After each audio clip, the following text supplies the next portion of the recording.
Mes chers compatriotes africaines et africains, d'ici et de la diaspora, le 25 mai 1963 marque la création à Addis Abeba de l'Organisation de l'Unité africaine, symbole de la journée de l'Afrique que nous célébrons avec fierté aujourd'hui. J'adresse à chacune et à chacun de vous mes chaleureuses félicitations. Je rends hommage aux précurseurs du panafricanisme sur le continent et dans la diaspora et aux pères fondateurs dont la vision lumineuse, transcendant les barrières, a allumé la flamme incandescente de l'unité africaine voilà maintenant 59 ans. De l'OUA à l'Union africaine, portée sur les fonds baptismaux le 9 juillet 2002 à Durban, le legs des anciens a été forgé et consolidé. Nous avons décolonisé notre continent, démantelé l'odieux système d'apartheid et réglé, par la voie pacifique, nombre de différends frontaliers hérités de la colonisation. Portés par la foi des pionniers, nous poursuivons nos efforts d'intégration à l'échelle continentale et au sein de nos communautés économiques régionales. À travers l'agenda 2063 et les initiatives du nouveau partenariat pour le développement de l'Afrique, le NEPAD, enfin par la mise en place progressive de la zone de libre-échange continentale africaine. Nos avancées sont significatives. Il en est de même de nos défis.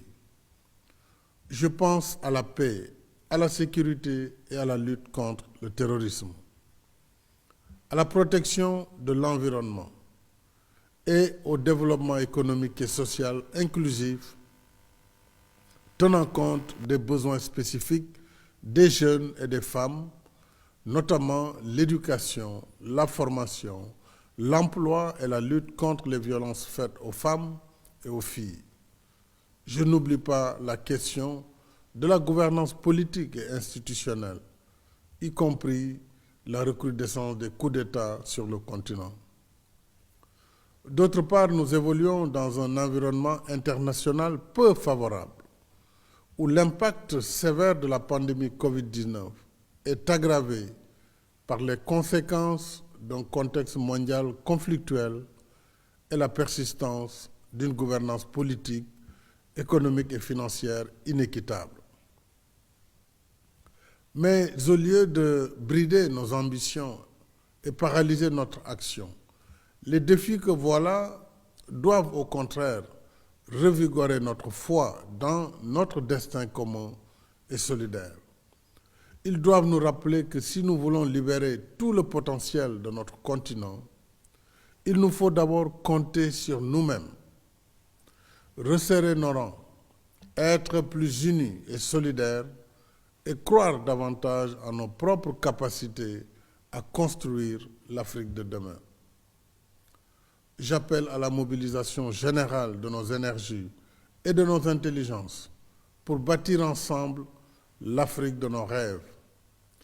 L'Afrique des routes, des autoroutes, des chemins de fer, des ports, des aéroports, des centrales électriques, des fermes agricoles, des produits pharmaceutiques et médicaux, des parcs industriels et numériques, mais aussi de la création artistique et culturelle et du génie sportif.